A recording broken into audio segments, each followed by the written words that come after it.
پهلوی در باب انقلاب ایران که یکی از سخنرانی‌های تاریخی است رو پیدا کردید. خواهش میکنم توجه بفرمایید به واژگان و لغات. هیچ کسی دیگر فکر نمی‌کنم بهتر از این مرد میدانست که در ایران انقلاب شده است یا نشده است.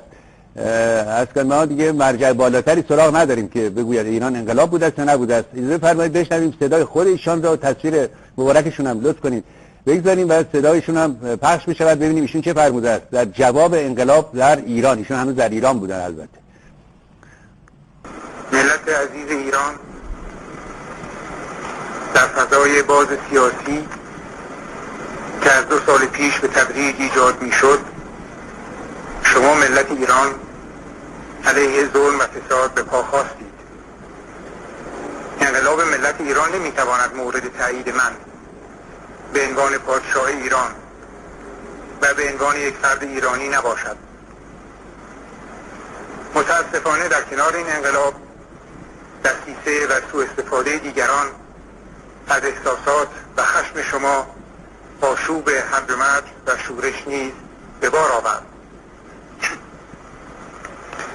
موج اعتصاب‌ها نیز که بسیاری از آنها برحق بوده اخیراً تغییر ماهیت و جهت یافت تا چرخ‌های اقتصاد مملکت و زندگی روزمره مردم فلج شود و حتی جریان نفت که زندگی مملکت به آن بستگی دارد قطع گردد تا عبور و مرور روزانه و تأمین مایحتاج زندگی مردم نیز تعطیل شود. ناامنی، اغتشاش، شورش و کشتار در بسیاری از نقاط میهنمان به جایی رسیده است که استقلال مملکت را در خطر انداخته است. وقایع اسفباری که پایتخت را دیروز با آتش کشید برای مردم و مملکت دیگر قابل ادامه و تحمل نیست.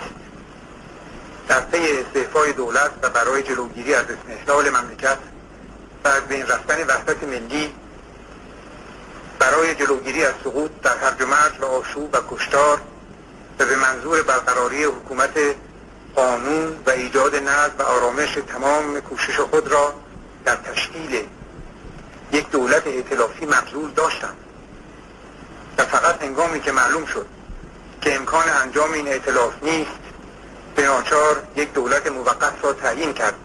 متعهد می شوم که پس از برقراری نظم و آرامش در اسرع وقت یک دولت ملی برای برقراری آزادی‌های اساسی و اجرای انتخابات آزاد تعیین شود تا قانون اساسی که خونبهای انقلاب مشروطیت است به صورت کامل به مرحله اجرا درآید. من نیز پیام انقلاب شما ملت ایران را شنیدم. من حافظ سلطنت مشروطه که موهبتی است الهی که از طرف ملت به پادشاه تفسیر شده است هستم و آنچه را که شما برای به دست آوردنش قربانی داده اید تضمین می‌کنم. تضمین می‌کنم که حکومت ایران در آینده بر اساس قانون اساسی، عدالت اجتماعی و اراده ملی و بدور از استبداد و ظلم و فساد خواهد بود. در وضع فعلی برقراری نظم و آرامش برای جلوگیری از سقوط و اضمحلال ایران وظیفه اصلی نیروهای مسلح شاهنشاهی است. من در اینجا از آیات اعظام و علمای اعلام که رهبران روحانی و مذهبی جامعه و پاسداران اسلام و به خصوص مذهب شیعه هستند تقاضا دارم تا با راهنمایی‌های خود و دعوت مردم به آرامش و نظم برای حفظ تنها کشور شیعه جهان بکوشند. من از شما جوانان و نوجوانان که آینده ایران متعلق به شماست میخواهم تا میهنمان را به خون و آتش نکشید و به امروز خود و فردای ایران ضرر نزنید. من از شما رهبران سیاسی جامعه میخواهم تا به دور از اختلاف‌های عقیدتی و با توجه به موقعیت تاریخی حساس و استثنایی کشورمان نیروهای خود را برای نجات میهن به کار برید. من از همه شما کارگران و کارکنان و دهقانان که با کوشش‌های خود چرخ‌های اقتصادی کشور را به حرکت در می‌آورند می‌خواهم تا با فعالیت هرچه بیشتر در حفظ و احیای اقتصادی کشور بکوشید. من از همه شما هموطنان عزیزم می‌خواهم تا به ایران فکر کنید. همه به ایران فکر می‌کنید. در این لحظات تاریخی بگذارید همه با هم به ایران فکر کنید. امیدوارم در روزهای خطیری که در پیش داریم خداوند متعال ما را مورد عنایت و لطف خود قرار داده و همواره مؤید و حافظ ملک و ملت ایران باشد ان شاء الله تعالی. با درود بر شما بچه‌ان گرامی، آخرین سخنرانی محمد رضا شاه با مردم. و حالا که به گذشته نگاه میکنیم، اول اینکه ببینید در صحبت ایشون چند چیز محرز است. یکی اینکه قانون اساسی رعایت نمی‌شده و شگفت اون که دشتی میگوید شگفت‌انگیز بود این مرد در روزگاری که اساسا قانون اساسی رو یکسره باطل کرده بود و استبداد اعلام کرده بود، تا جایی که گفته بود هر کی نمیخواد 50 تومان 700 تومانش بدید مملکت من بره. به یکی از وزراش که مأمور امور مالی بود، آقا بودجه رو فلان کنید بیسا کنید، برشکست شد اون داستان. گفت آقا علاوه از شما گفتید، گفت در پادشاهی مشروطه که شاه مسئول نیست. شما فکرشو بکنید هر موقع که عرض کنم خراب شد گفت مشروطه چیزی از مشروطه باقی نذاشته بود.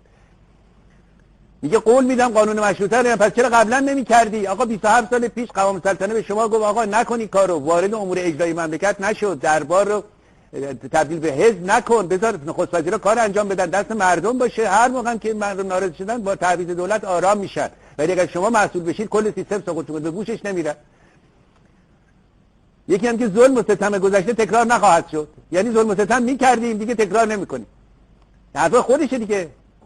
آفتاب و من دلیل آفتاب. مجلس ملی رو بسته بود، احزاب سیاسی رو بسته بود، عرض کنم تمام روزنامه ها رو مقطوع نصب کرده بود، یک کیهان گذاشته بود، یه اطلاعات از بام تا شام فقط متن شاهنشاه میگفتن، هیچی. اختناق قریب عجیب و سانسور قریب عجیب که در تاریخ هیچ نبوده. حالا که گیر افتاده میگن قانون. فقط قانون کجا رفت از این 27 سال گذشته شما شاه بودید؟ دستور میدهم که چیز بکنن، نمیدونم انتخابات انجام بشه، پس چرا قبلا نمی‌کردی انتخابات؟ too little too late. یعنی این کار رو که سال 78 کرده و میگوید فضای بازی سیاسی در 2 سال گذشته، یعنی زمان جیمی کارتر اومد محور سیاست خارجیش به حقوق بشر. فضای بازی سیاسی، خدا نکنه که دیکتاتوری که اجازه نفس کشیدن از مردم میگیرد بخواد فضای بازم ایجاد بکنه، سقوط بکنه.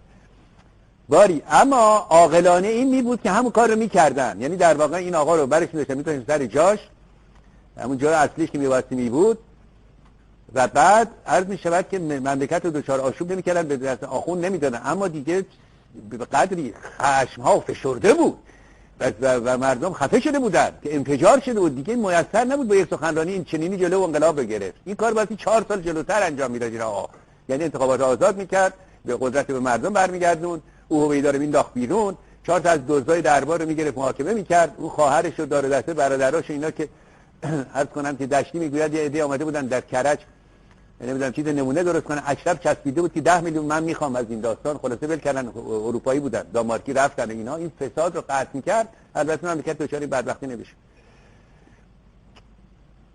اما وقتی زنجیرها گسست و این چرخ عظیم این تشکیلات به حرکت در آمد، یعنی امواج مردم، سونامی آف پیپل به قول معروف، دیگه جلوش گرفتن نه با 4 تا صحبت سست از این دست که صدای انقلاب شما رو شنیدم. انقلاب شما برای من که شاه ملتم نمیتواند ندیده بگرفته شود از اینجور صحبت.